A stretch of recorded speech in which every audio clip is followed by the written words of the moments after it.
This conference will now be recorded. In this new world that we are now navigating. And first, we need to pass a resolution or consider a resolution to authorize this electronic meeting. Is there a motion to do so? Bonnie, I'll move to do so. Thank you, Susan. Is there a second?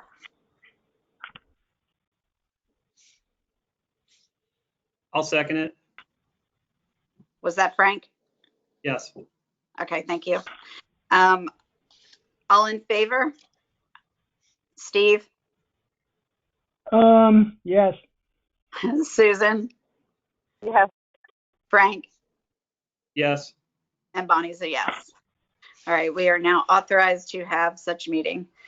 We next have public comment, and I'm going to pass this on to Gary, who is managing this component. And we ask that you let us know if you want to speak through the chat button. Mallory, you got any advice in terms of working that chat button for folks?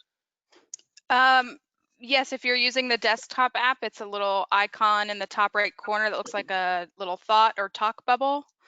I do have two individuals who have requested either via email or chat. So I don't know if you'd like me to name those in order or if we'd like to wait a moment. Sure, if you could just name them in order, that would be great. Yep, the first individual is Mr. John Hardy. Mr. Hardy? Okay, thank you, Madam Chairman.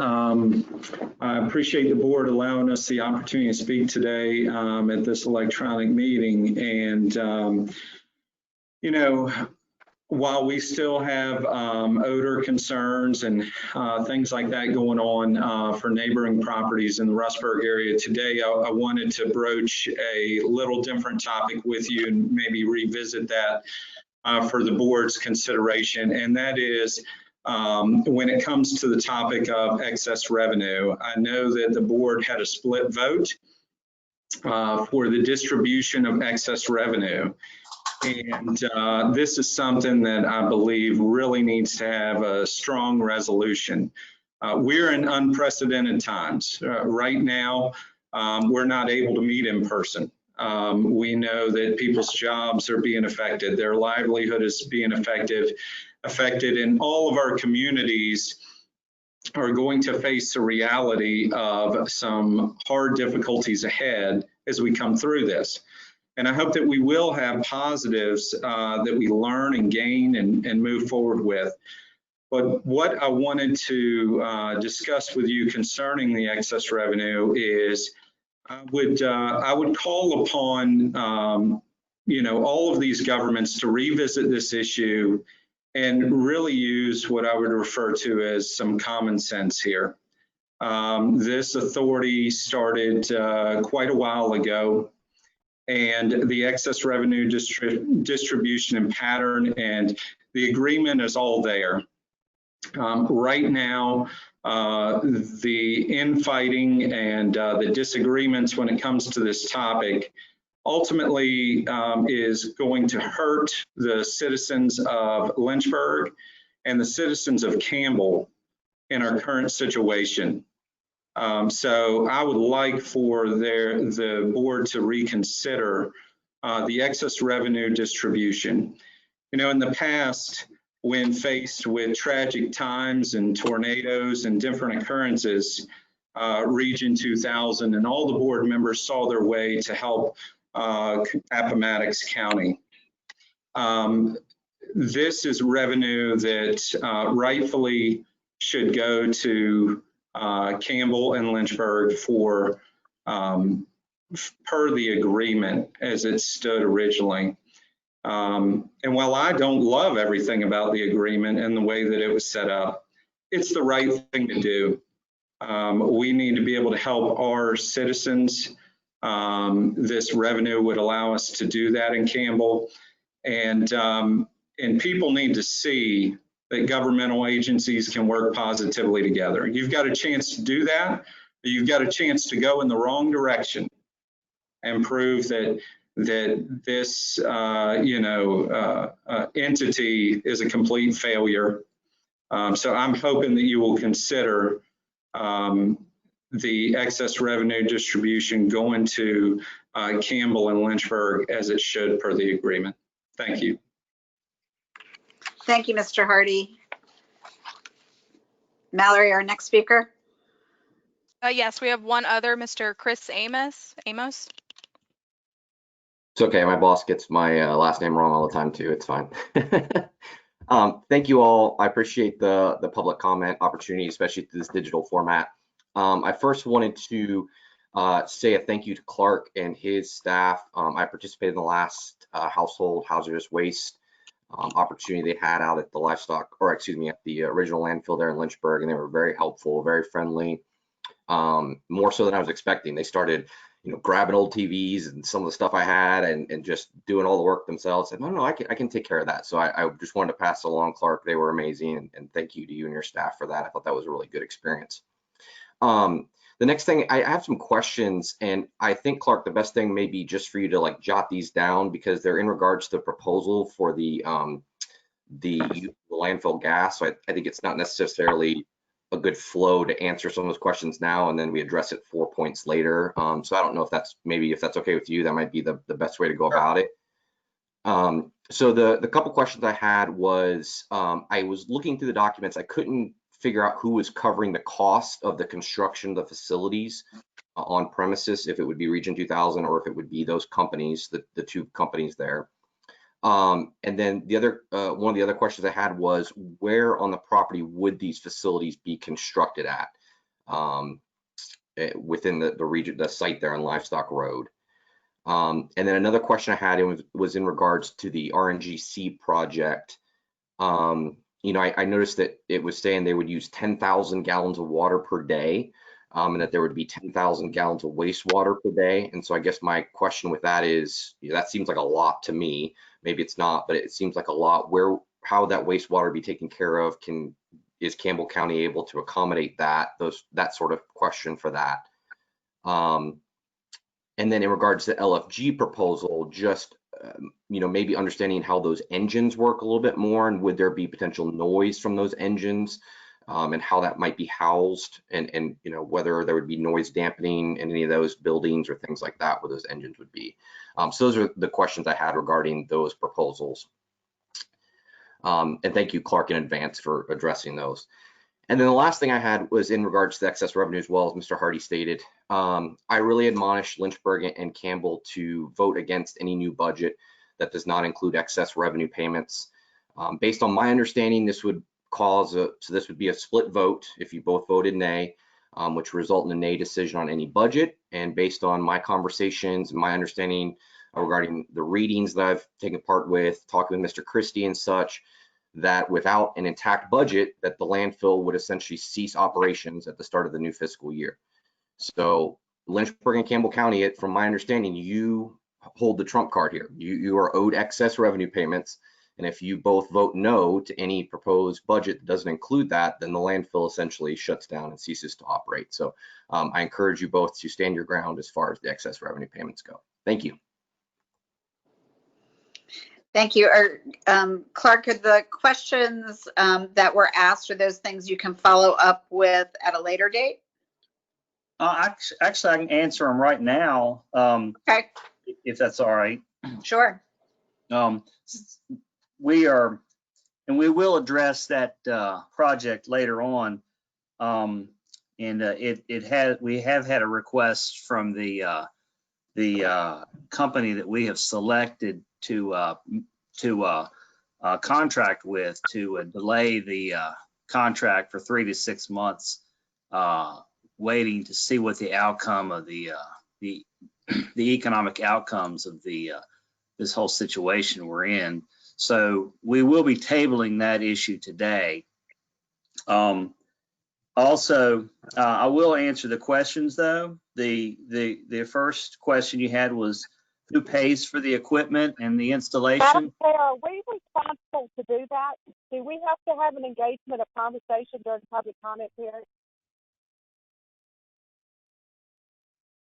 I'm sorry? Do we have to engage in conversation during a public comment period? No, we do not have to, but I thought the answers to the questions would be beneficial for all of us to hear. So I was allowing that. I would think they would be questions presented by the board. Board, what's your pleasure? I think that this is a matter for discussion, as Mr. Amos noted later in the agenda, and I would respectfully ask staff to address these questions as part of their presentation when we get to that agenda matter.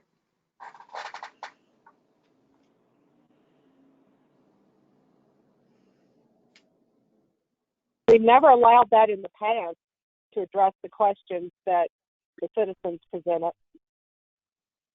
Then we will move this to when this item comes up during the latter part of the agenda.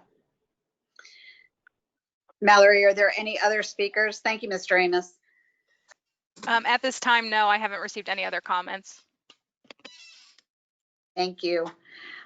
Moving to item number 4, approval of the January 22nd meeting minutes. Is there a motion to approve?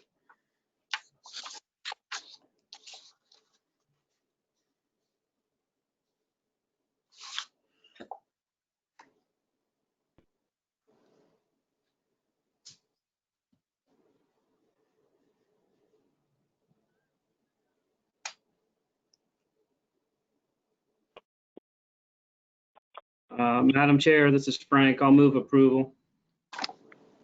Thank you. Is there a second?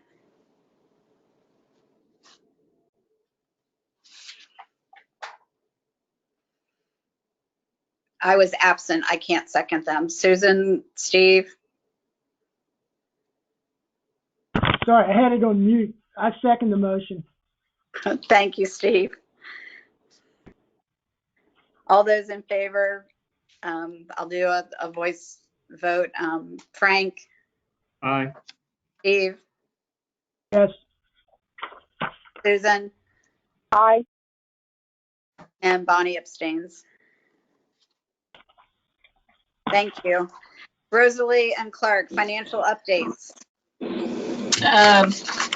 On the actuals through April, on Schedule 1, just real briefly, our total revenue generating tonnage of 158,000 is slightly less than planned. But if you drop down to the very bottom under the cost of service, our cost of service is tracking better than the budget.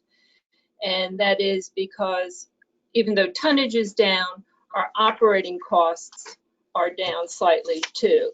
So they kind of help each other out, so to speak. So on Schedule 2 are the actuals, where we have a net cost of service operating expense total of $4,700,000. And if you look down at the very bottom, it does show our disposal cost per ton is $29,000. I mean, not $29.80 compared to a budget of $30.25. So, so for right now, we are on budget, a little bit better. The other schedules are there for your information. I'm happy to take any questions off of them. I didn't plan to spend much time in going through those. You can ask me if you had any particular questions on line items.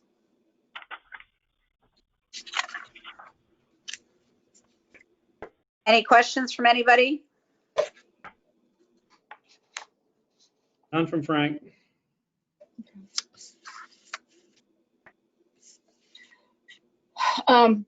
We can jump over to the next year's budget. Clark, would you like to take that? Sure. We presented the budget, proposed budget back in January. We didn't meet in March. So I'm just going to review the summary. We we're not increasing our tonnage projections for next year. Revenue stays the same. Let me see here.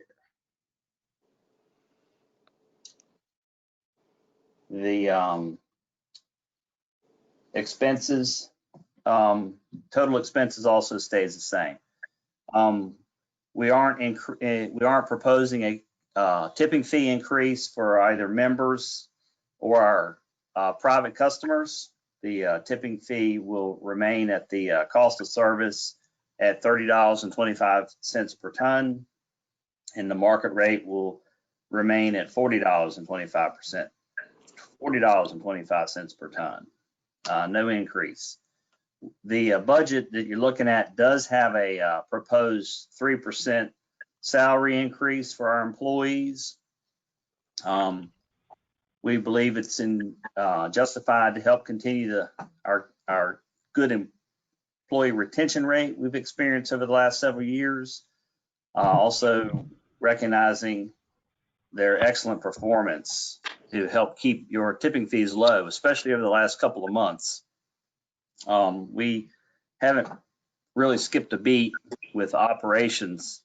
As Rosalie reported earlier, our cost of service remains below $30.25 a ton. We are just a few thousand tons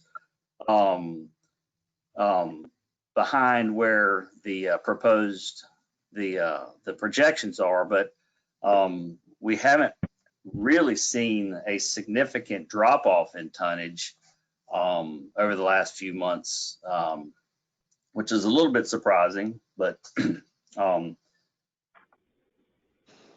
so we do believe the salary increase is justified. The airspace reserve is $1,219,761. Although we didn't vote to distribute it last year, we do still have the same percentages proposed to be voted on for Lynchburg, which is $373,247 for Lynchburg and $846,514 to be voted on to be distributed to Campbell County.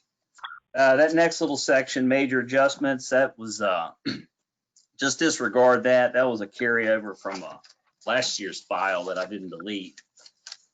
But I do want to go over a few other important notes. We are approaching the date where the volume of available airspace at the time of our original member use agreement was approved by all members will be consumed.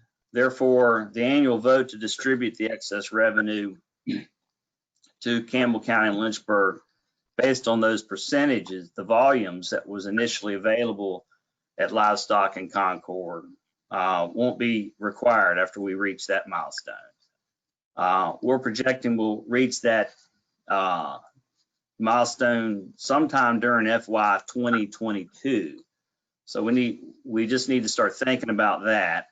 And at that time, we will propose, we will use the adopted financial policy, which we voted on several years ago, to for the 25% of that reserve to be reinvested into the authority, and the remaining 75% would be distributed to Campbell County, the host community.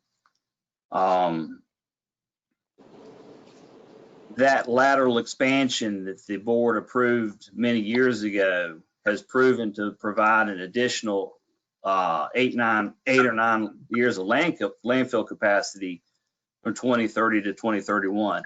If we didn't have that lateral expansion, we'd be having a whole different conversation right now. We do expect future increases in the post-closure reserve contribution due to some increased closure construction costs that we've seen over several projects in recent years. And we also have added the build out of the landfill gas collection system at Livestock Road to our closure estimate. Repayment of the internal loan that we used to buy the Bennett property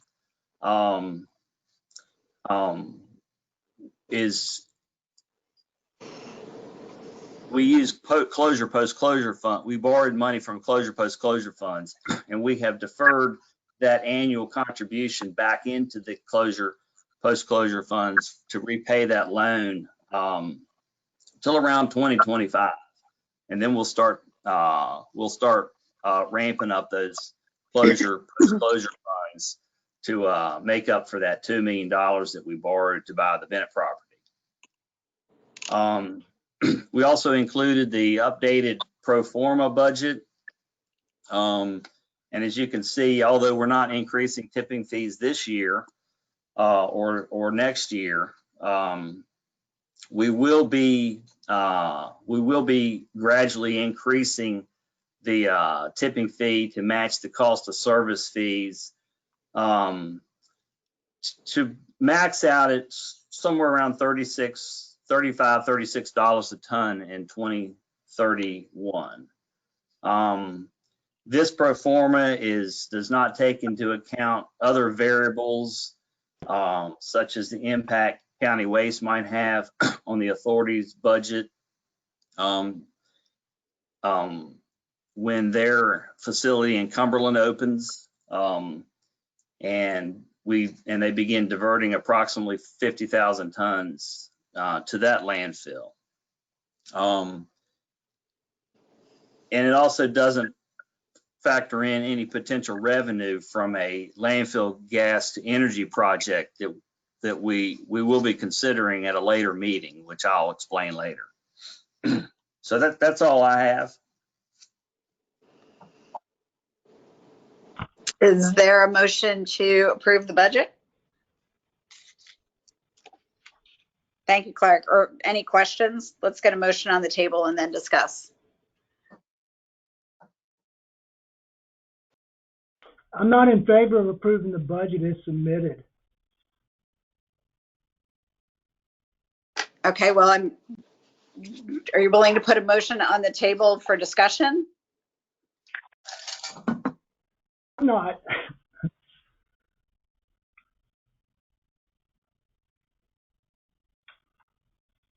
Connie, I'd like to say that as much as we appreciate the employees, voting for a 3% increase would not be fair to our county employees that we've had to take out the 2% proposed salary increase for them. So it'd be difficult for me to vote in favor of a budget that gives the employees a 3% increase. Like, we've done the same thing in Nelson. No county employees are receiving any compensation increases in FY21. So I couldn't support that whatsoever. I hear you guys, but could one of you make a motion and second it so we can do this properly and get a motion on the table to discuss, and then we can discuss and decide whether to approve or disapprove? Madam Chair, I'd like to make a motion that we defer this item until a face-to-face meeting in June, whereas we can have an appropriate discussion. Second. Discussion?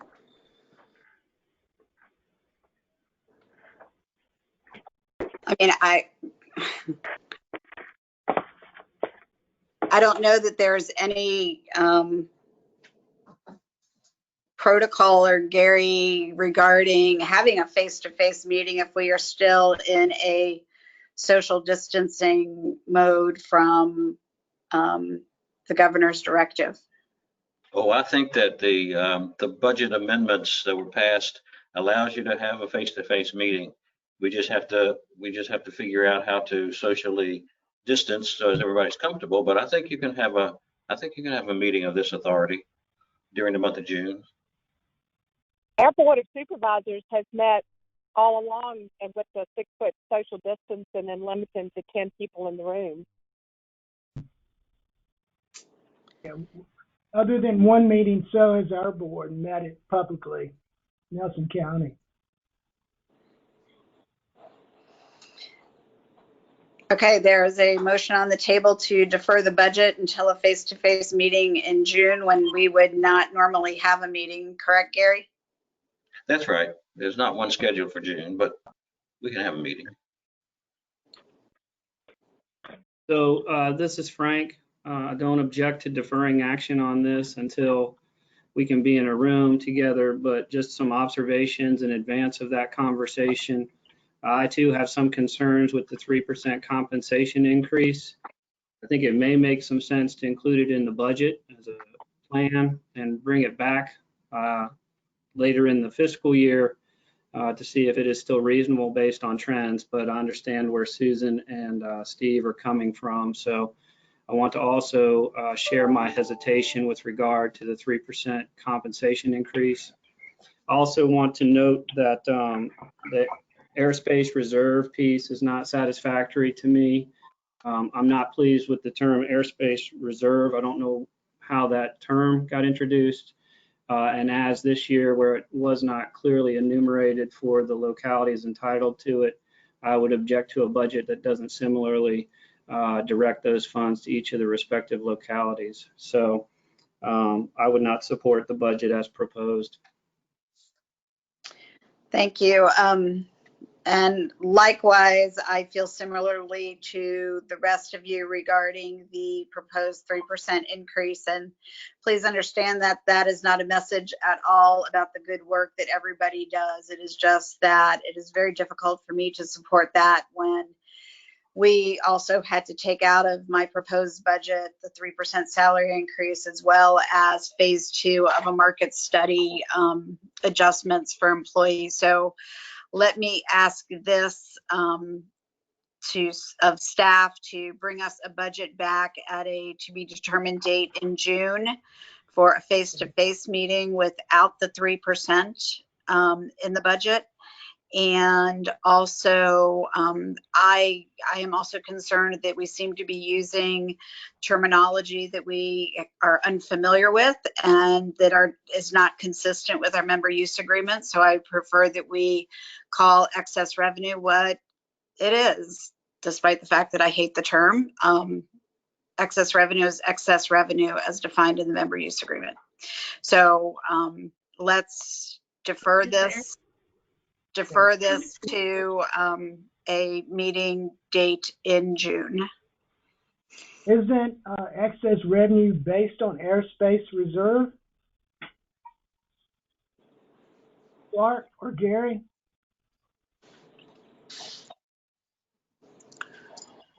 Well, the excess revenue comes from a $10 differential for each ton of market waste tonnage. We know that. That's not the question.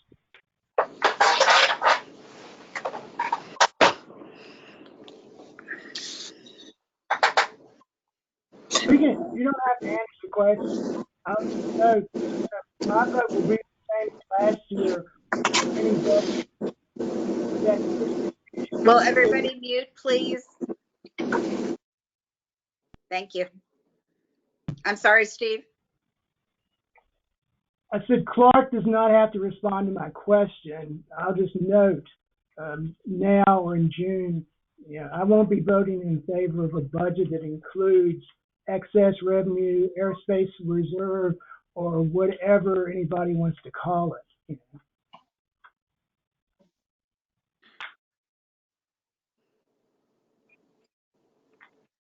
Madam Chairman, we're happy to coordinate a meeting and have this discussion at that time. Thank you. This is Frank. I look forward to that discussion. I'd also like some legal guidance as to how the authority, if the authority operates in the absence of an adopted budget, since it does not sound like we may be able to get to one in June, and we'll be very close up against the turn of the fiscal year. So again, I'm in favor of the motion to defer, but would just be looking for some additional guidance from staff when we do get together. Okay, there's a motion on the table to defer the discussion and approval of the budget until a time in June to be determined. All those in favor, Frank, Aye. Susan, Aye. Steve, Yes. and the chair votes yes. Thank you. All right, item 5C, waiving finance charges and other late fees for March, April invoices. Yeah, we had a couple of large customers that kind of got some wires crossed, partly because of some addresses that we were using, and partly because of some issues with mail delivery downtown, payments going to the wrong floor.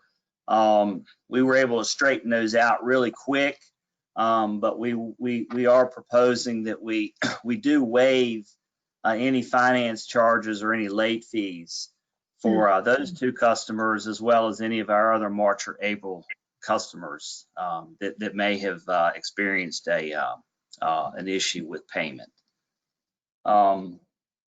I also have two others that we'd like to consider to basically just write off.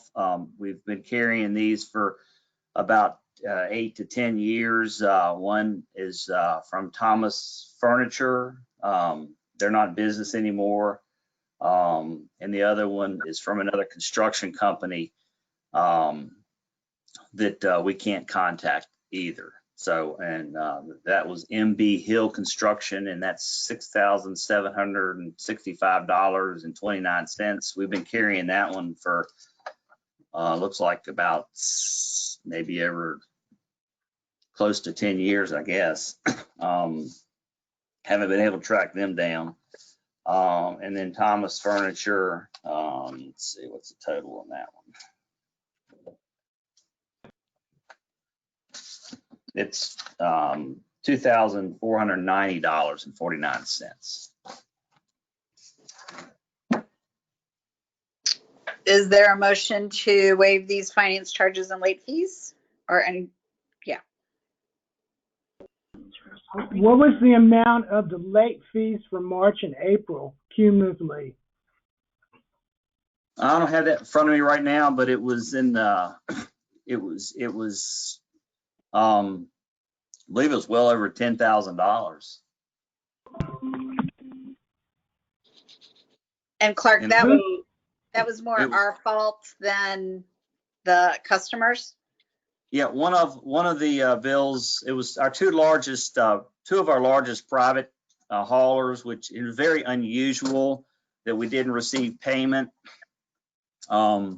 We contacted them right away, and they made arrangements to overnight the payment to us.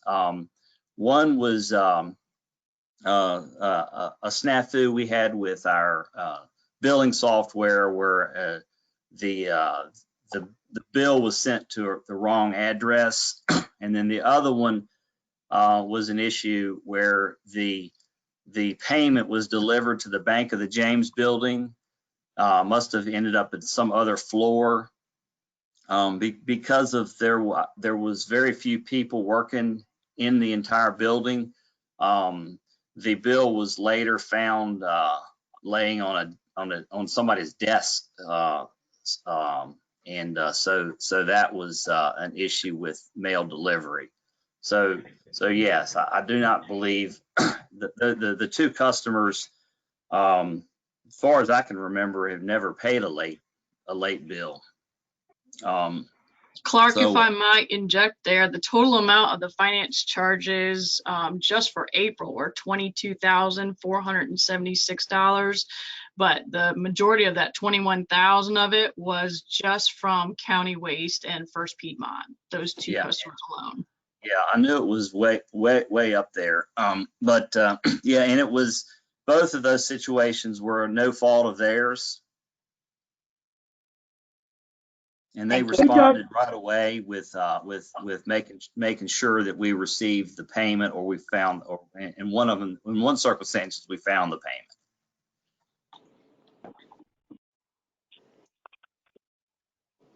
Is there a motion Madam to Chair. Go ahead, Susan.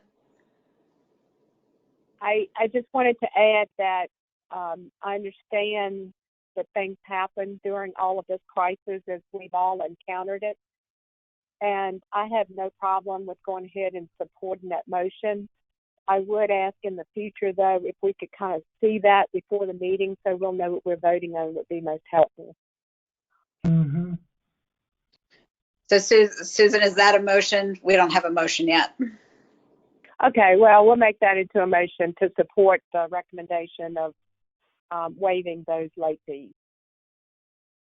Thank you. Is there a second? I'll second that motion. All those in favor, Susan? Aye. Steve? Yes. Frank? Aye. And the chair votes aye. Okay, item D.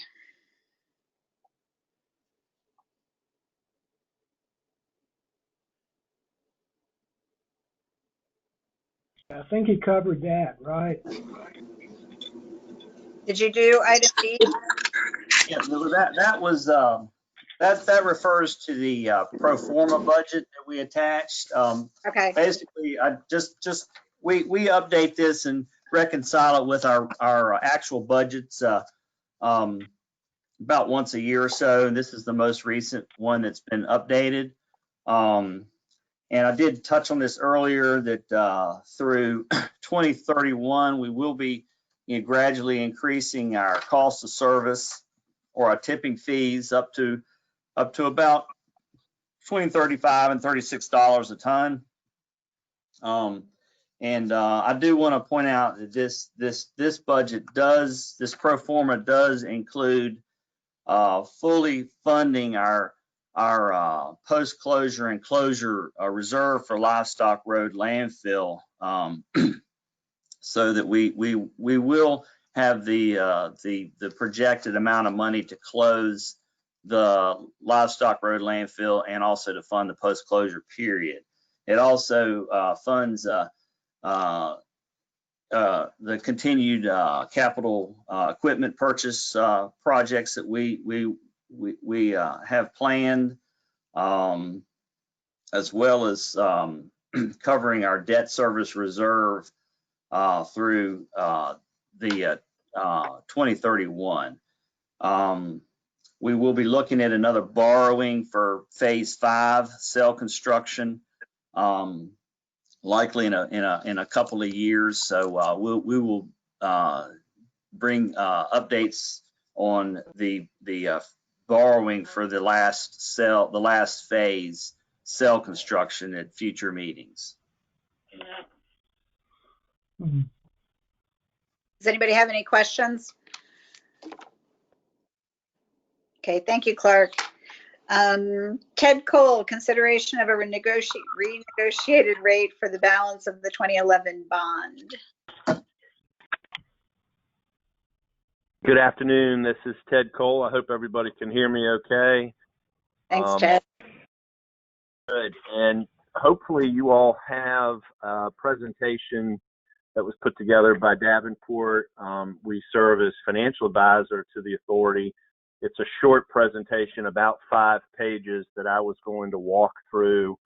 I'm happy to answer questions along the way.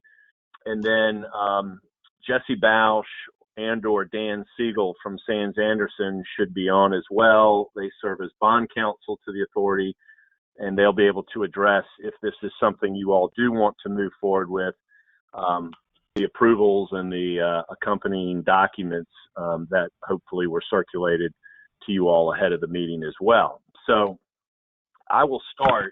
There are page numbers in the lower right-hand corner of our presentation. So behind the cover page is page 1. And what we are discussing here is the potential refunding of the authority's 2011 revenue bonds. They were issued in the amount of an even $10 million. They were placed directly with BB&T Bank. Now they are known as Truist Bank.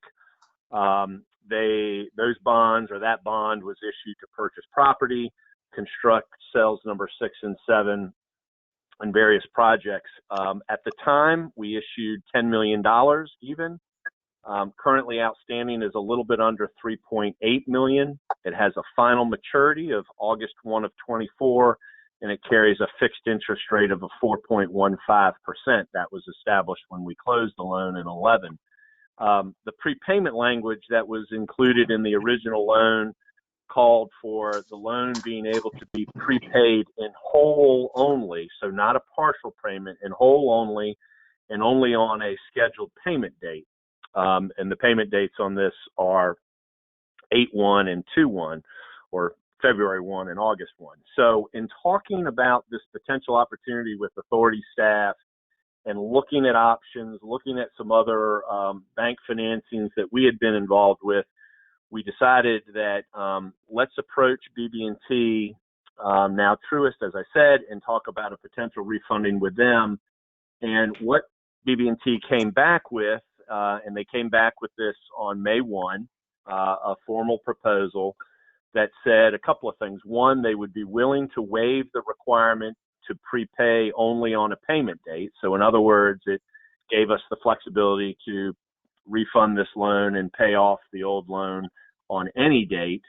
And they reduced the prepayment penalty from 1% to 0.5%. They also committed to a new interest rate of 2.44% that would be effective on the closing date.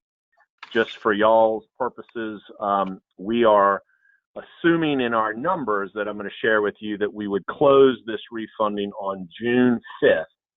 The BB&T proposal says we have until June 15th. Talking with the working group, if this moves forward, June 5th is a reasonable date. So we are assuming that the loan would close on June 5th, at which point the new rate of 2.44% would become effective. We are not extending the debt. We're not shortening the debt. We're keeping the payment dates the same. And what you'll see on page 2, and you can see it most clearly on the far right under the heading called annual savings, is when we close the loan, we pay the 0.5% prepayment penalty that they have offered, which is about almost $19,000, and a cost of issuance is rolled in of $45,000. The net savings to the authority when it all settles over the remaining life of the loan is about $79,000, or on average $15,000, $16,000 a year. The interest rate from Truist or BB&T of 2.44 would be fixed through the final maturity, and they also have allowed that going forward, if we do this, we would be able to prepay the loan at any time with a 0.5% penalty. So if there ever were a need or a desire to prepay the loan again, if we close on this refunding in June, you've got the flexibility to do that. Likelihood is it will run to final maturity, but in doing so, even after the cost of issuance and the prepayment penalty, there's about $15,000 to $16,000 a year that would be recognized on a fiscal year basis, beginning with the new fiscal year that's coming up, FY 2021, for total savings of about $80,000. Page 3, we've included a breakout of the fixed costs associated with the transaction between ourselves, bond counsel. The bank has a counsel that they will have in a review mode to represent them. And then this being a revenue bond, we have a trustee, which is U.S. Bank, and they have an annual charge. We've rolled in their first year charges into this financing. So the $45,000 of expenses, which are included in the borrowing, are made up of those 4 components. And again, you are also paying at closing that 0.5% prepayment penalty. And when we talk about the savings, we have taken all of those into account. Pretty much everything else is consistent with what the 2011 loan says. There are no other new terms or conditions or requirements of any sort. If this is something that the board wants to consider, there would be, one action of this board, and I'm going to ask Dan or Jesse to speak to that here in a moment, but it would take a single action, would allow us to initiate the documents required to memorialize the refunding. And as I said earlier, we should be in a position to have all of that done and get signatures as needed for a closing by June 5th. But technically, we have until Monday, the June 15th to close if we need a few extra days. So let me pause there and see if there's any questions that folks have. Board members, any questions? Madam Chair, I have a question for Ted. How much of this, and you may have said it and I missed it, is principal, and how much is interest is left on the loan? So what we are paying off, if you go back to page 2, it's got page number 2 in the bottom right corner. What we are paying off is up in the upper left, line 2. It says par refunded. We are paying off $3,791,000 of principal. And to do that, we are issuing on line number 9, $3,909,500. The difference is the prepayment penalty, the cost of issuance, and the accrued interest that's due at closing. So we are increasing the par amount of the debt outstanding to $3,909,500, but it is a lower interest rate, and so the net effect of all of that is what you're seeing in the right hand side, where we're comparing the existing debt service, what we call the net prior debt service. That is the debt service you all would be paying if you did nothing, versus the refunding. And you can see the total principal and interest savings are about $80,000. But keep in mind that includes the fact that we're increasing the loan amount to account for those costs and accrued interest. Okay, and one other question. I noticed there's a bank cancel cost up to $5,000, and I assume that's an annual fee that would be above and beyond the debt service. Is that correct? No, that's a one-time fee for the attorney that would represent the bank in the closing. So what you see on page 3 are the makeup of the $45,000 of closing costs that will, for the way we've run the numbers, we've included that in the borrowing, so you don't come out of pocket. It comes out of the borrowed funds, and that bank lenders council or bank council is not an annual fee. The trustee is an annual fee, but you're paying that already. I think they had a net increase of about $60 a year in the trustee fees.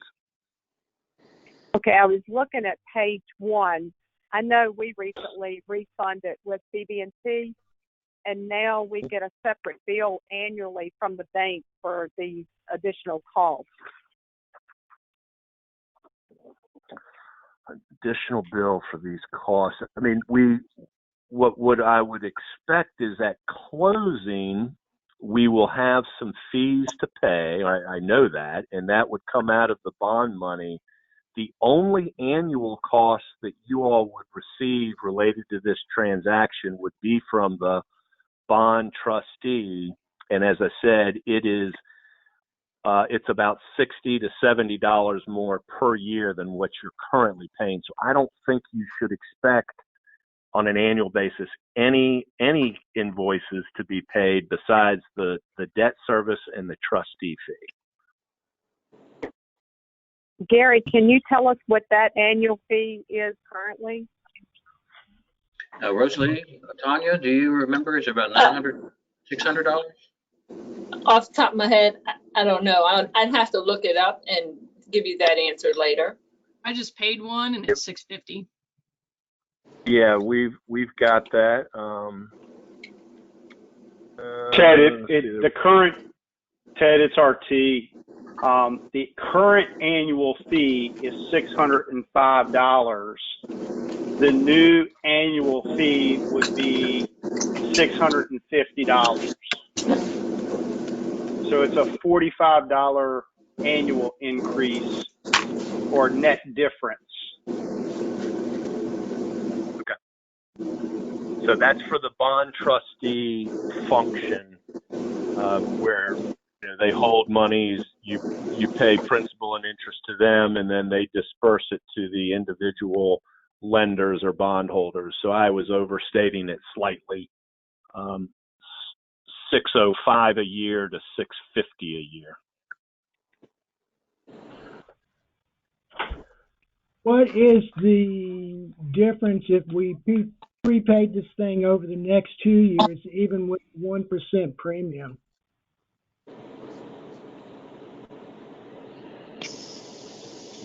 Say that one more time?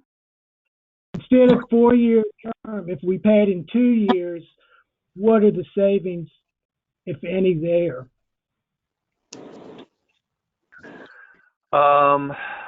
So if you close this loan, I mean, we need to run it to be absolutely accurate in the answer. But if you close the loan at the rate of 2.44, interest. I'm asking about the current loan, not what's proposed. Paying off the current debt. I'd have to run that. I'd have to run that for you. Yeah, I'd like to see that before we vote on it.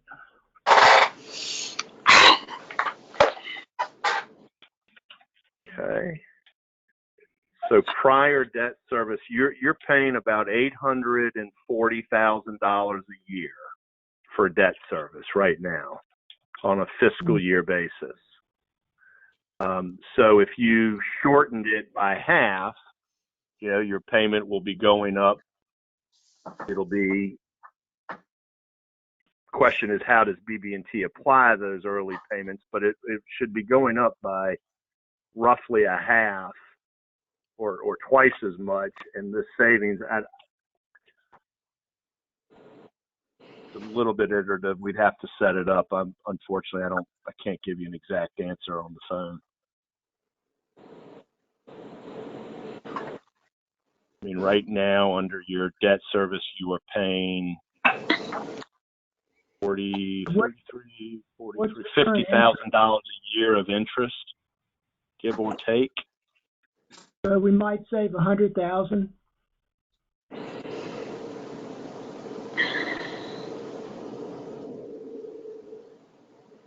But the current loan does not allow for a partial prepayment or an accelerate of a partial prepayment.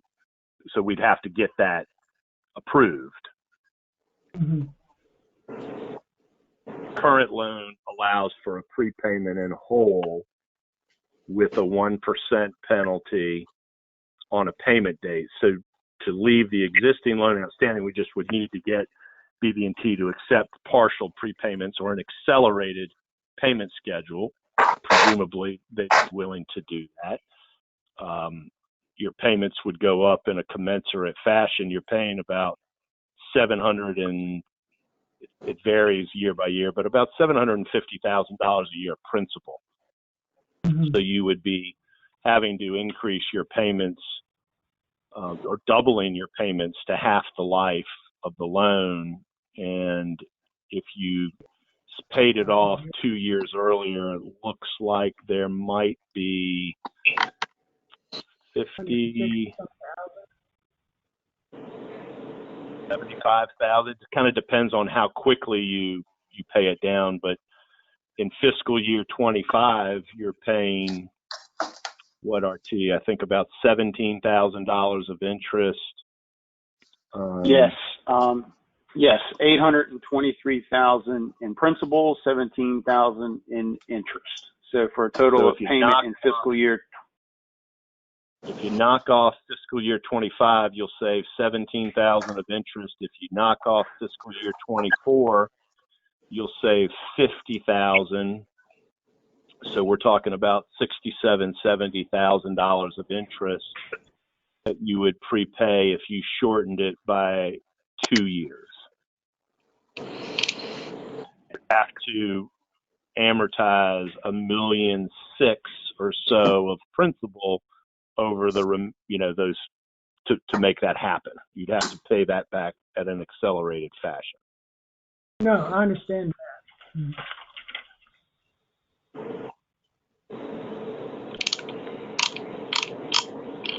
Any other questions?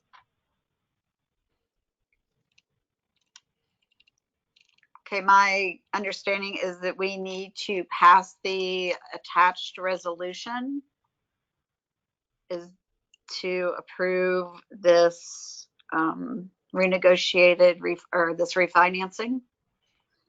Is there a motion to approve the resolution?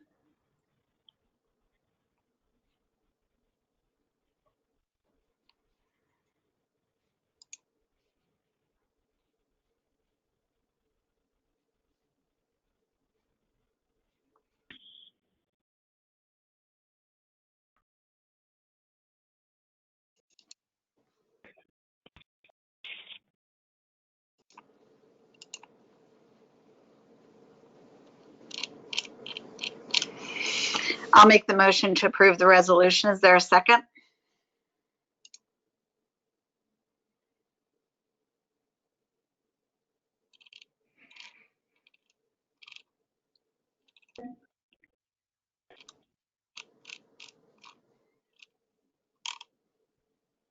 Hearing none, the motion fails.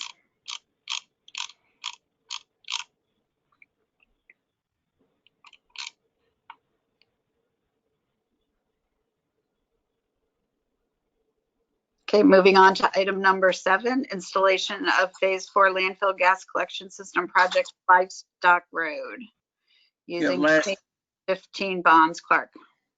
Yeah, last year I laid out the next several components of the gas collection system expansion project that we've been working on.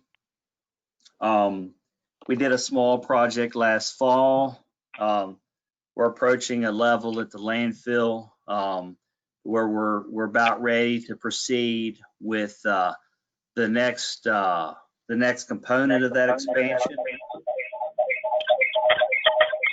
Someone mute, please.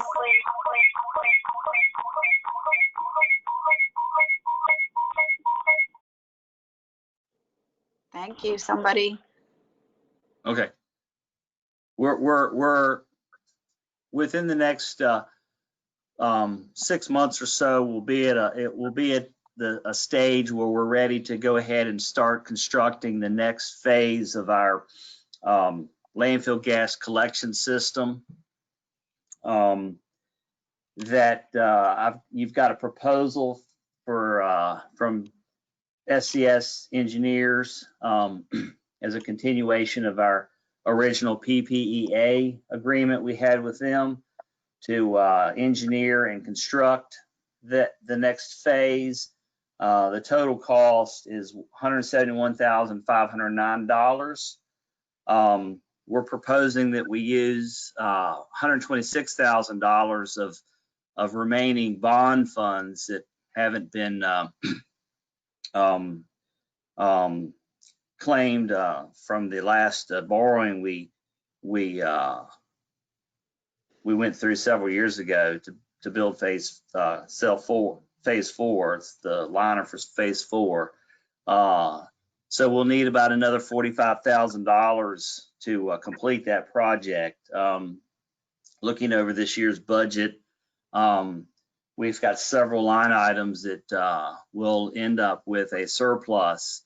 I'm specifically looking at our fuel budget. If you annualize that, we would probably end up with about $50,000 or $60,000 left over in available in that line item alone. And a lot of that would be due to the electric dozer that we put in service last year with we've seen a tremendous fuel saving cost by using that new piece of equipment, that new piece of frontline equipment versus the conventional full diesel powered machine. There are several other line items, temporary labor. We haven't been using much of that this year. I think there's 15 or 20 available in there right now. We likely will, once we ramp back up on-site staff, we probably will be using a little bit of that to help catch up with some litter pickup and some grounds maintenance. But we do believe that there'll be surpluses available in several line items to cover that additional $45,000. We're asking for approval today so we can go ahead and get started on the planning and the engineering so that we'll be ready to begin construction when we reach the grades in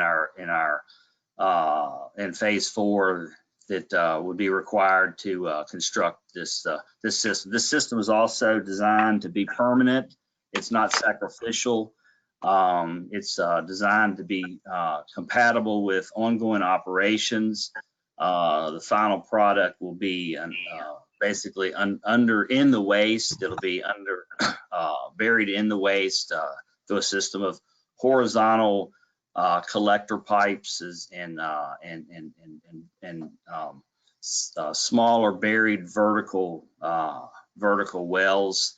So that it will not disrupt continued operation with having gas wells sticking up everywhere. Bob Dick is here for any questions, any technical questions or that you might have. Other than that, that's all I have. And you're looking for approval from the board? Yes. Is there a motion to approve this? So, Madam Chair, this is Frank. Can you hear me? Yes. Had all sorts of IT problems over here, so I apologize. I apparently went mute during the refunding discussion and have only been able to pick up the last bit of Clark's presentation. So the request is for us to authorize one of the two options, or where are we on this? Can somebody catch me up? And this is the next component of our landfill gas collection system that has been proven to be very, very effective and successful at reducing odors at the landfill.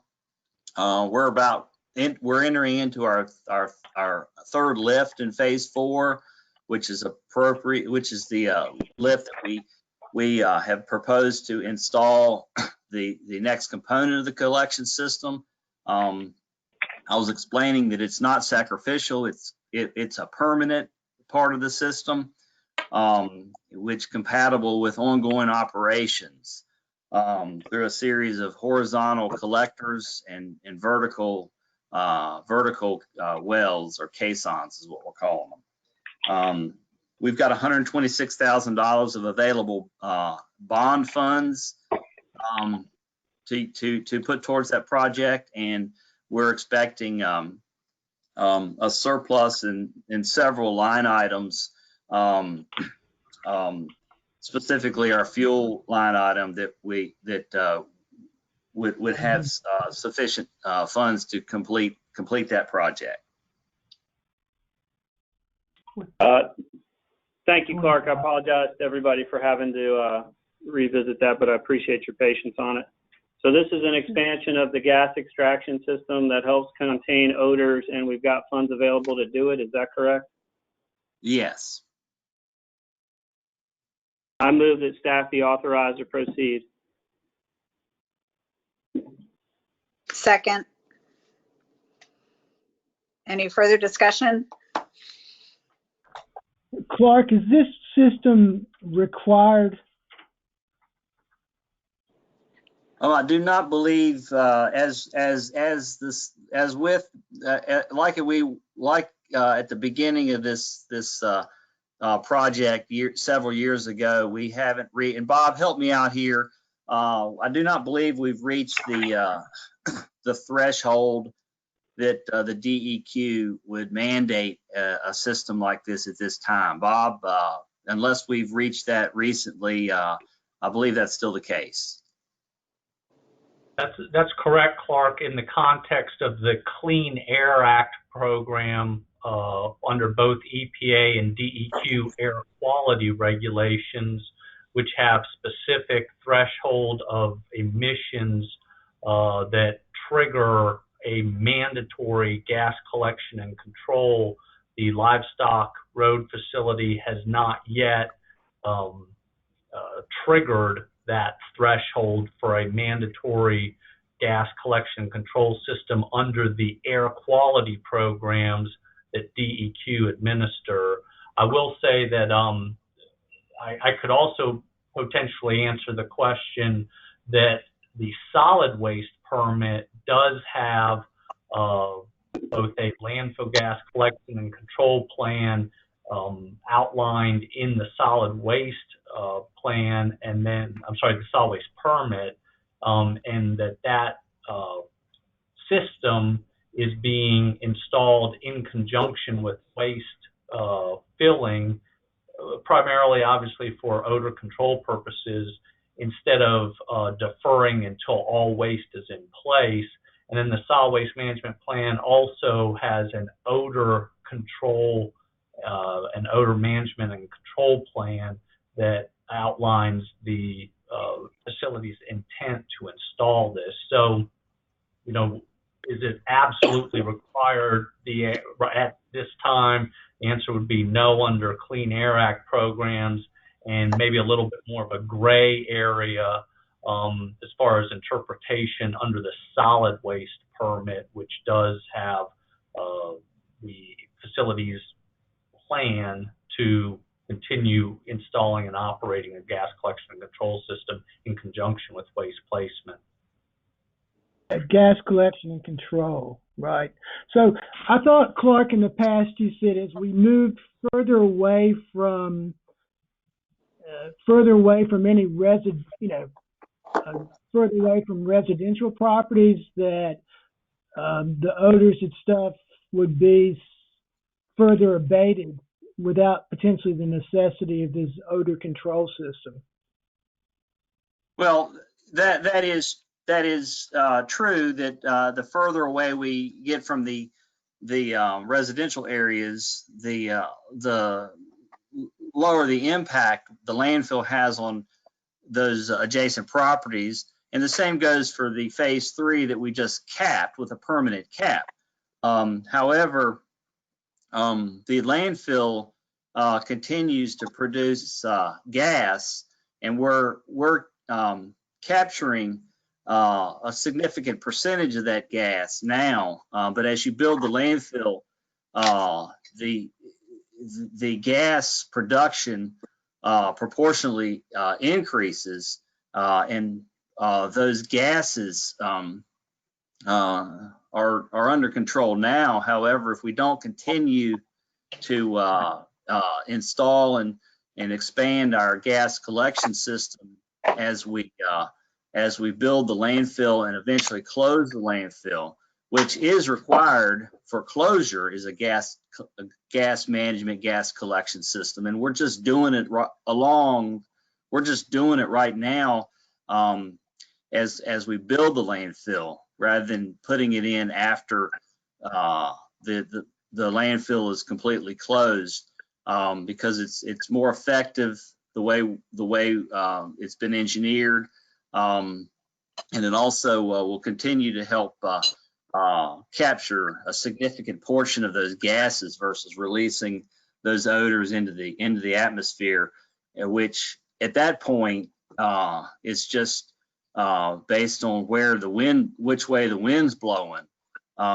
So you're looking at it from that perspective, the distance, and we're only talking about several hundred feet further than where we were. a couple of years ago, the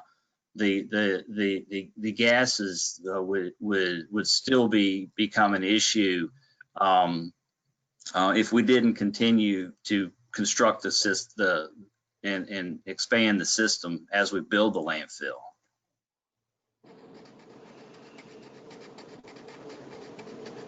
Are there any other questions? I have another question. In the proposal that seemingly we're going to table today for the landfill gas to energy projects, I don't recall which one of the two proposals it was, but somewhere in that discussion or summary of the proposals, it said that correct me if I'm wrong, the landfill gas collection system could potentially interfere with the operation of one of those gas to energy projects. Can you speak to that? I'm gonna ask Bob to address that. I don't recall specifically saying that it would interfere. That obviously the collection system is necessary to extract and harvest gas out of the waste mass in order to provide it to a potential beneficial use facility that utilizes it. What I think you're referring to, and you can certainly correct me if I'm wrong, SES in our memorandum, we did point out that the authority's operational objectives right now are to maximize collection of gas to prevent fugitive emissions to the maximum extent possible for odor control. One of the projects that was proposed was a high BTU gas project where they tried to remove all of the constituents from the landfill gas except the methane component. And methane in landfill gas is obviously the same methane that's in natural gas. So it's a renewable natural gas project that was being proposed. One thing my experience in the industry tells me of those types of project, that nature of project, is that the developer wants the gas to come to them with the maximum amount of methane and the minimum amount of oxygen and nitrogen.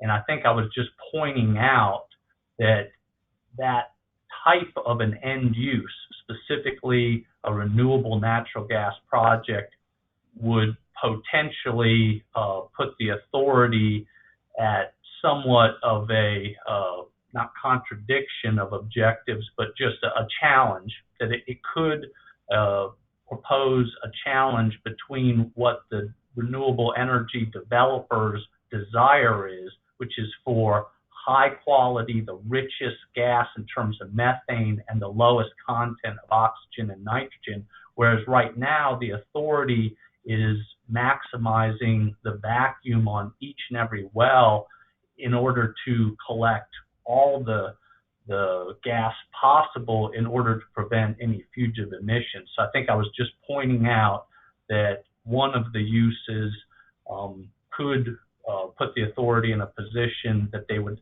have to address challenges in terms of conflicting objectives. Bob, which one, do you recall, was that which of the proposals was that? The one that y'all really recommended? I don't mean to skip to the next subject, but was that Ingenco's proposal or the other companies?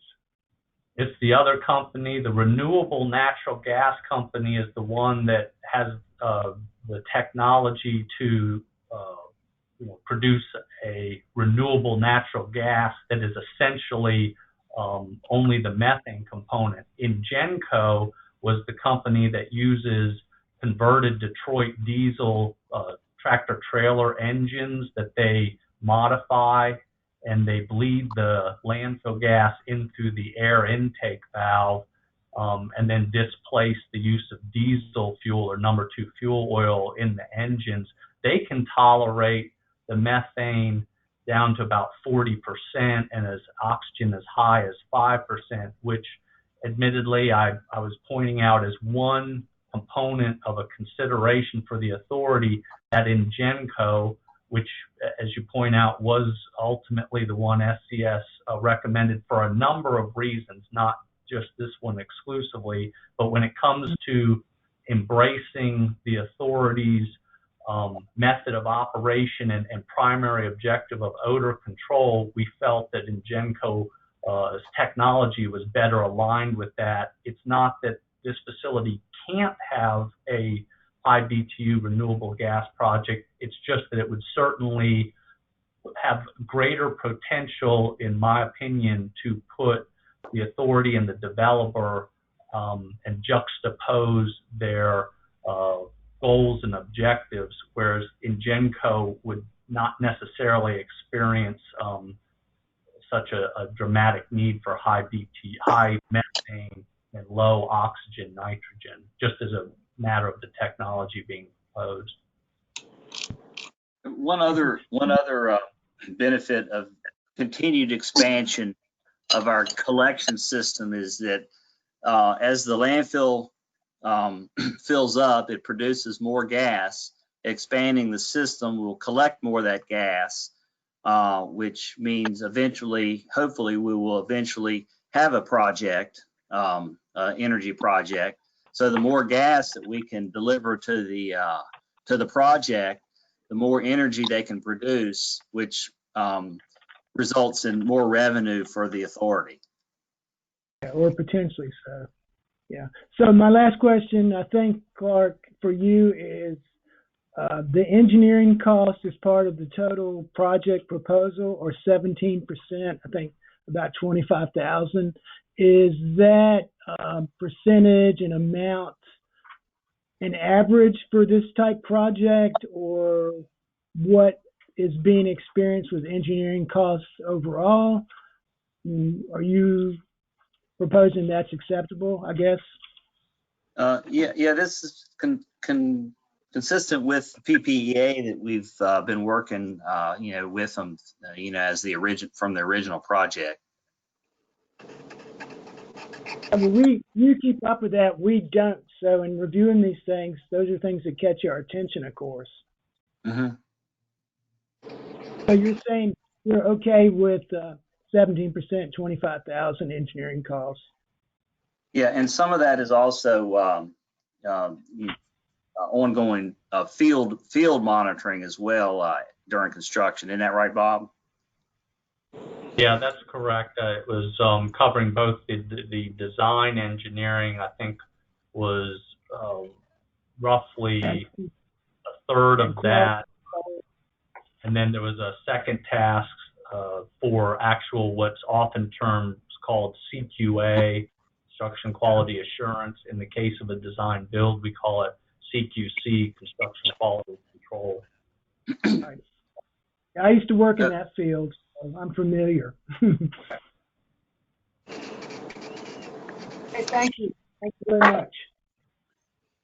Thanks, Steve. Are there any other questions?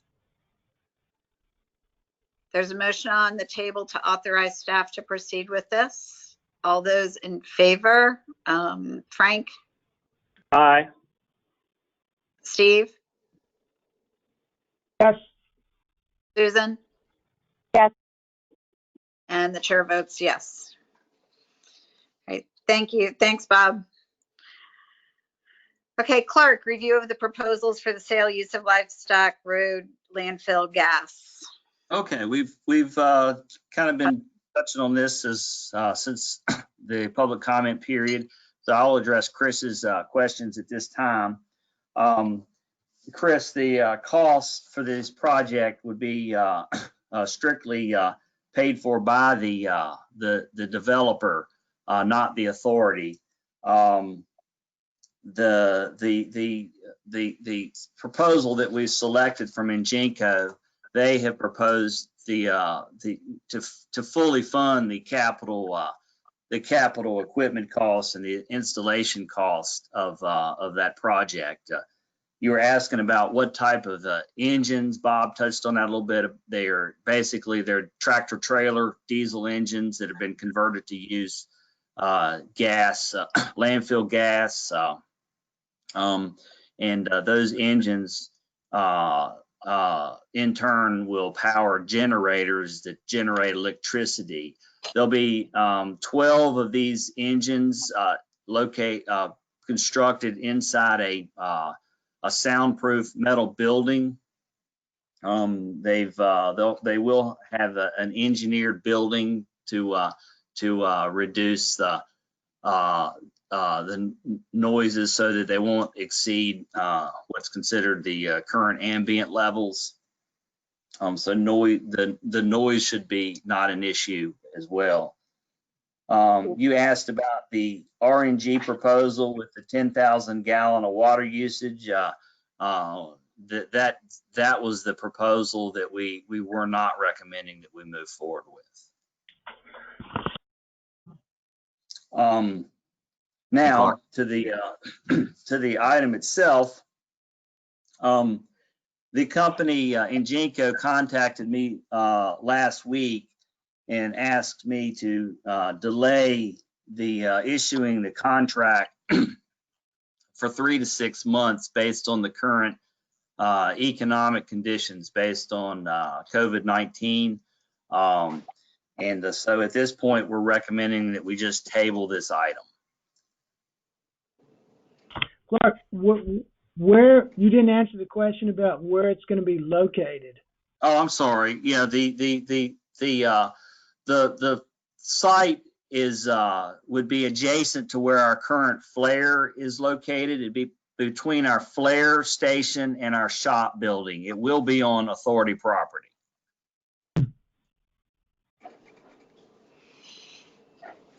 By consensus, are we in agreement to table? Frank, might as well. Yeah. Whoa, sorry. Steve? Yeah, I wouldn't mind though having further discussion and just better understanding of this as when we move forward with it though. So yes. Thank you. Susan? Yeah. And the chair says yes. So this is tabled until further notice. All right, Clark, you're up again. 5-year update and minor amendment to the solid waste management plan. Every 5 years, the DEQ requires regions and localities to update their regional solid waste management plan. It's a document basically just describing the way solid waste is managed in a region. This is our time to update that. It's a minor amendment. Lynn Clappick is here to go over the highlights of the update. Right. Okay. Hi, Lynn. Can you hear me okay? Yes, ma'am. Oh, good. I had to drop out of GoToMeeting. It was breaking up so bad. I don't know what was wrong with my system, so I'm calling in on my cell phone. So just wanted to make sure that you could all hear me. So like Clark said, this is just kind of a housekeeping thing for the authority compared to everything else you've been talking about today. Every 5 years, it used to be that you could just send in some kind of a summary letter addressing some key points like population, waste, where your tonnage was going in the next 20 years, that sort of thing. And since Steve Coe retired, now what the new group is looking for is an actual update to the solid waste plan. So your plan was originally developed in 2010.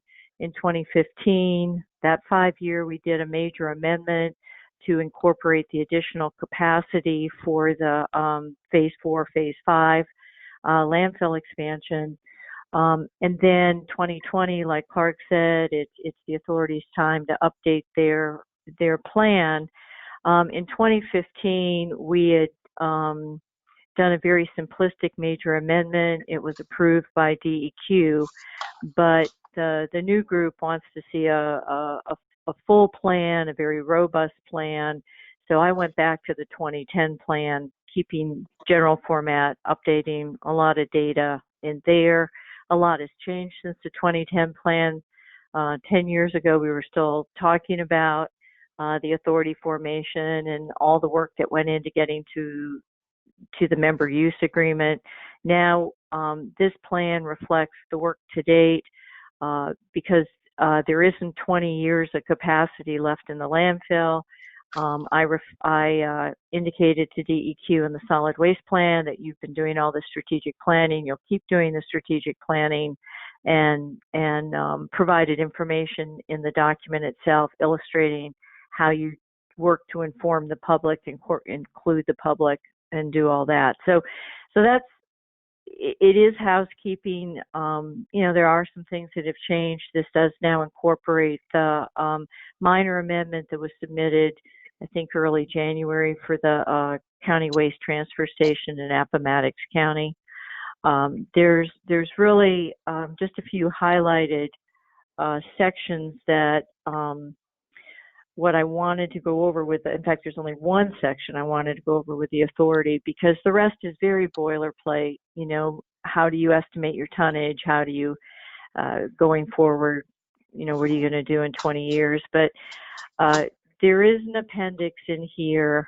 Well, there's two things of interest. One is we do look at your pounds per person per day just out of interest and how it looks going forward. And you probably have heard the EPA banters about this 4.4, 4.5 pounds per person per day, but that doesn't have C&D waste in it, and some other things are excluded out of that calculation. But the region right now is running about 6.4 pounds per person per day, if anybody's interested. You are meeting all of your recycling rates. You have a 25% recycling goal. And Clark is still getting me the 2019 data to put into this plan, but you're running well over that, or have been historically, so that's good news to the authority. But the most important thing, and I know trying to get through this is probably a bit of a nightmare. Appendix I had some goals and action items, and it talked about some regional collection goals and action items, disposal goals and action items, recycling goals and action items, and some public awareness goals and action items.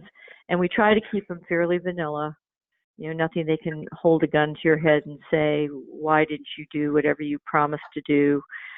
They like to see estimated costs, but we've kept those as based on the budget or no specific cost to date. And so I could go over these, or if the board has looked at them, I will leave that up to you all. That was the only thing I really wanted to highlight with the board today. Like I say, the rest is very boilerplate, very similar to 2010 and all of that. So I don't know who's had a chance to look through this or not. Thanks, Lynn. Are there any questions for Lynn? Is there a motion to approve the minor amendment to the plan? So moved. Is there a second? I second. Okay. Any further discussion? Hearing none. Steve? Vote. Yeah. Susan? Yes. Frank? Yes. And the chair votes yes.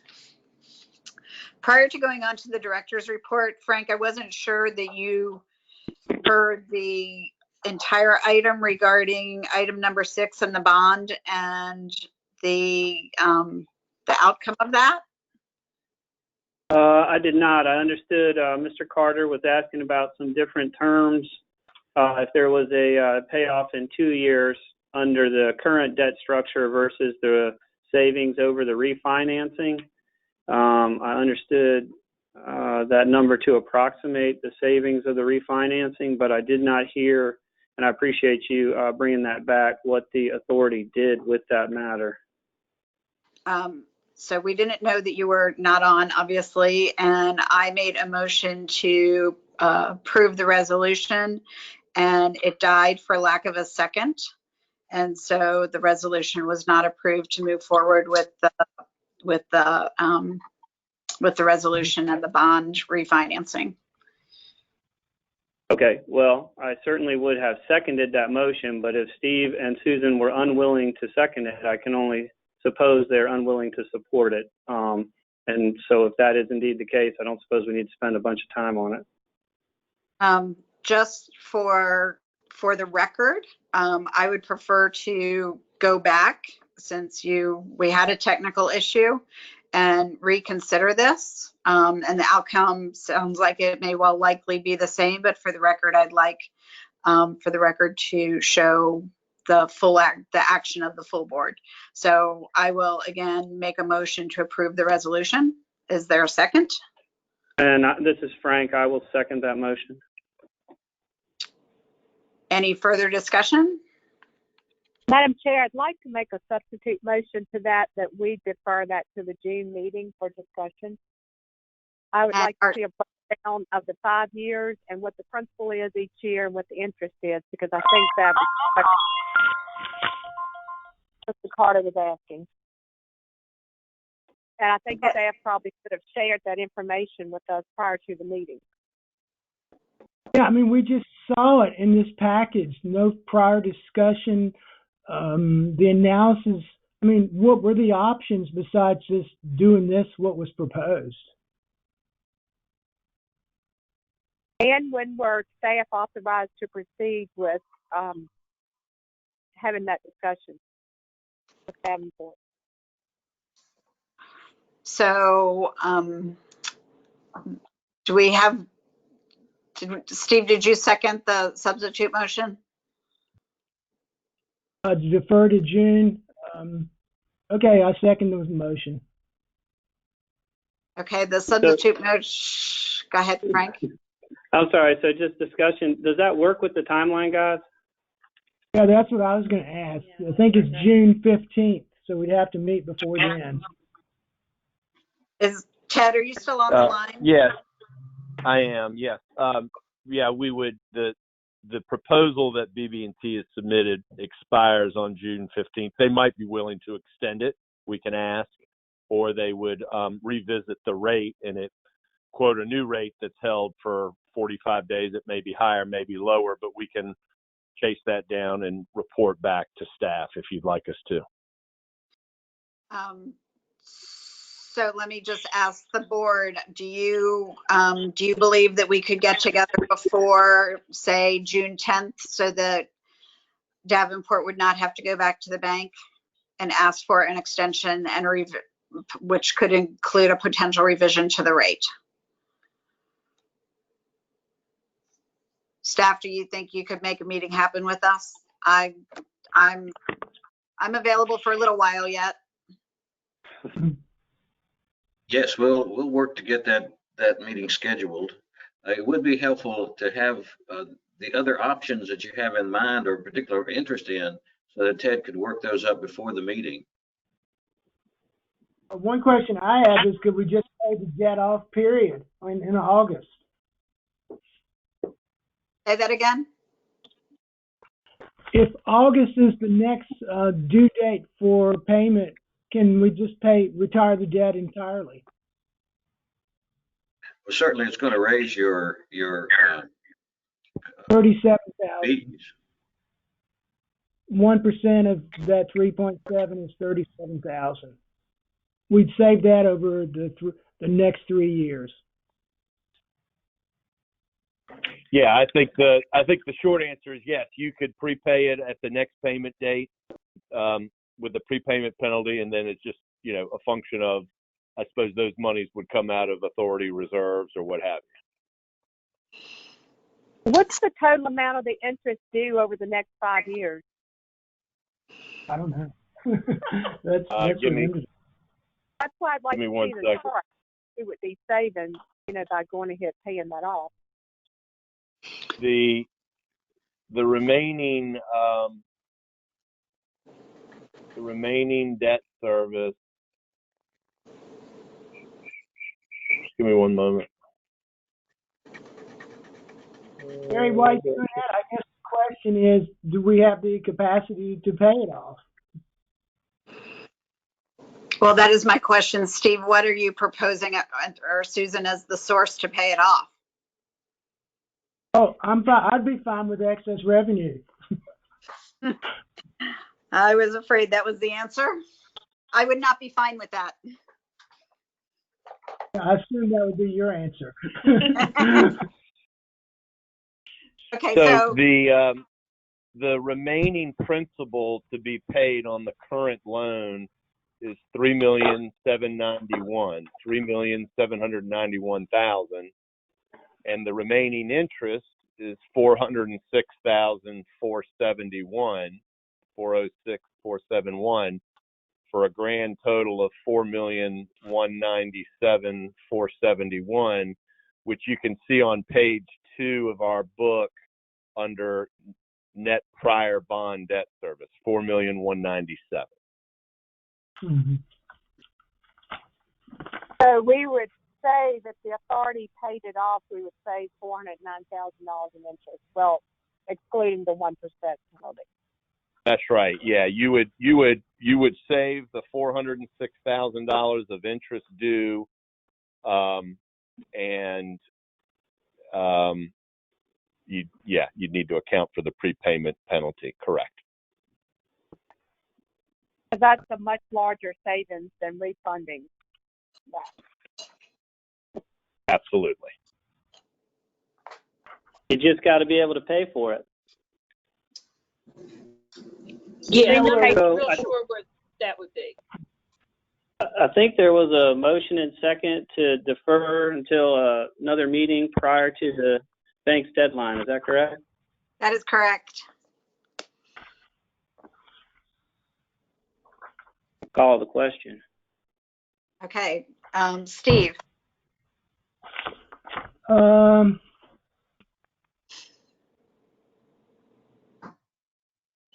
Yes. Susan. Yes. Frank. Yes. Bonnie, yes. Thank you. And staff will work to get that meeting scheduled as soon as possible, given the urgency of this particular item. Ted and company, thanks so much for hanging in there with us. Okay. Yep. Thank you. We'll follow up with staff. Appreciate it.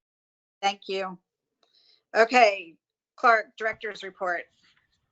Okay, under number A, odor complaint activity report. Last several meetings, I've just been reporting the total number of complaints between each meeting. From time to time, we'll update this, the stats. And we have typically used the period before we implemented any odor controls as our base period. And then we would take the most recent 12-month period and compare them to that same 12-month period that before we installed any odor controls. And we've consistently over the last several years been showing about over a 90% reduction in odor complaints. This report shows that we've got a 94% reduction in odor complaints as compared to the same period prior to installing our odor control mechanisms, mainly the vapor system that we have running 24/7, and mostly because of the flare system that the collection and flaring system that we installed.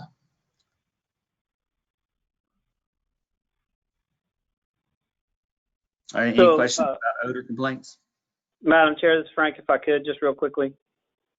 Yes. Clark, I appreciate this. I really appreciate the progress that's been made and the investment on the authority's part in this. Just an observation, it seems that when odor complaints do come in, they seem to be weekends, weekend evenings, or holidays. Is there any reason for me to think, based on that there is maybe some different operation, some lack of oversight, anything along those lines when we're operating outside of sort of regular business Monday through Friday? No, not at all. In April, we received one total complaint up till May 1st, 13th, we received 1 complaint. We did have 2 last week. February, we received 3 total complaints. January, we didn't receive any complaints. From the very, very beginning, we committed to significant reduction in odors emanating from the landfill, and which I believe we've successfully done.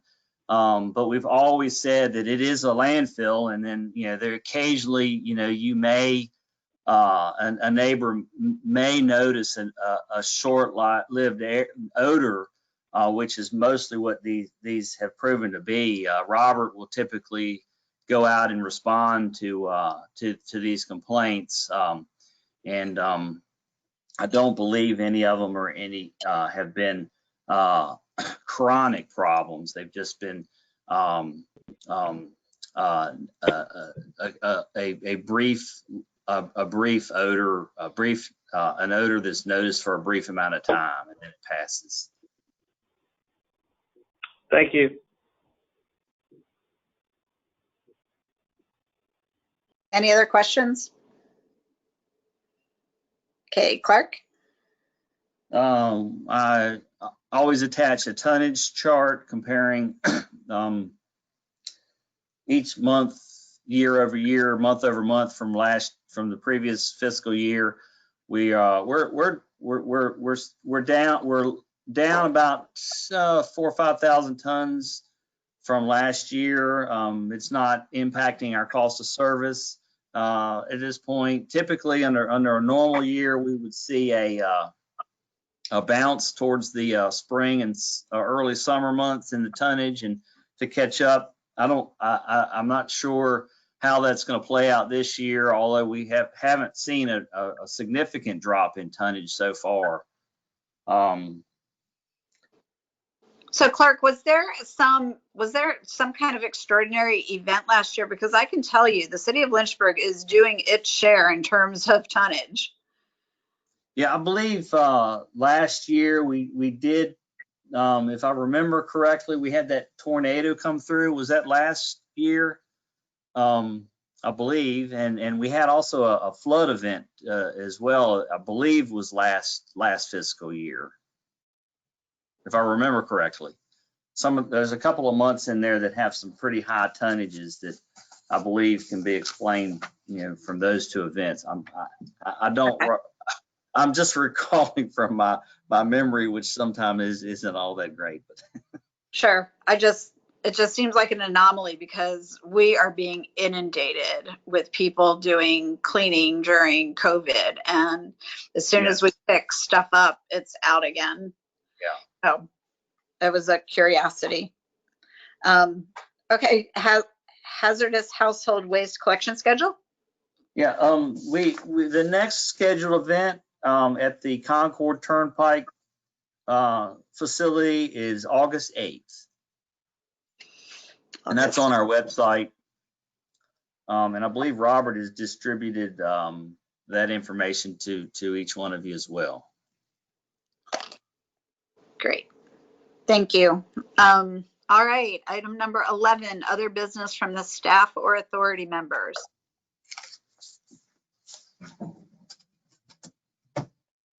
Hearing none, we will move to election of officers for 2021.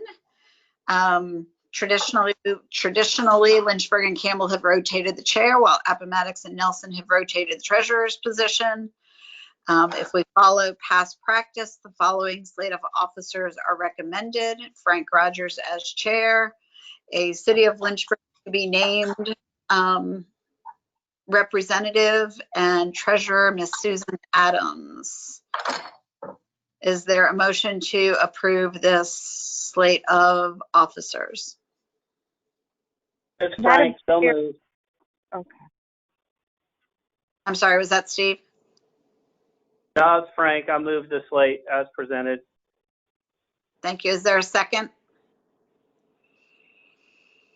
I second it. Any discussion?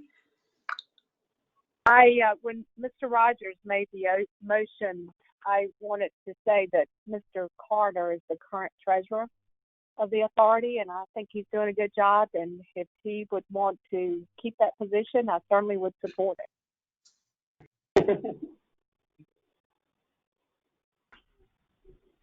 I'll consider that a friendly amendment to the motion if Steve wants to keep it.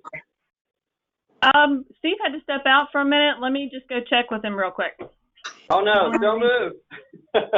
Yeah, no. This is what happens when you walk out of the room. That's what I thought, but he's shaking his head yes. Great. So the slate of officers is amended for Steve Carter, Nelson County, to be the treasurer. The chair and vice chair remain the same. Let's do a vote. Susan? Yes. Steve? May I vote in his absence as the alternate? Yes. Yes. Thank you. Frank? Sure. Yes. And Bonnie votes yes. That concludes our agenda for today. Madam Chairman, can I ask if the board members are available next Wednesday, the June the 3rd, or the following Wednesday, June the 10th at 2 o'clock? Either of those days work for everybody while we're together? Madam Chair, I'm unavailable on the 3rd, but I am available on the 10th. I'm looking.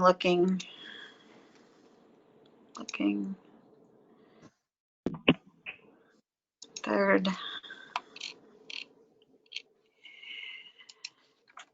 This is Frank. I cannot do the 3rd, but I can make the 10th work. I think Steve said he's available on the 10th as well. I can make the 10th work. So we will meet on Wednesday, June 10th at the offices in Rustburg at 2 p.m. And Gary and team, you'll get an agenda out with the revisions to the budget and get some more information, comparative information from Davenport. Correct? Madam, was there a motion? Is there anything January, was there a motion at the January meeting that we meet at the Region 2000 offices? I think that was for the next location of the meeting. Well, you're certainly welcome to meet in our offices. I'm not sure we've got the social distance spacing in our room. Actually, that's a great point. We couldn't social distance in the typical Rustburg room that we have been using either. I'm thinking we might use the Board of Supervisors room on the 10th. Okay. I think that would be more conducive than the basement room. I appreciate that. I think it'll be a nice space, but it is also in the basement. Okay, we will meet in the Campbell County Board of Supervisors meeting room for the meeting on June 10th. Where is that located? Just across the hall from where we usually meet? Yes. Correct. What's that? I'm sorry. It's across the hall, Susan, from where we usually meet. So if you take the elevator down or the stairs, you go to the right instead of to the left. And the boardroom is right there. Is that larger than the Region 2000 executive boardroom? Considerably.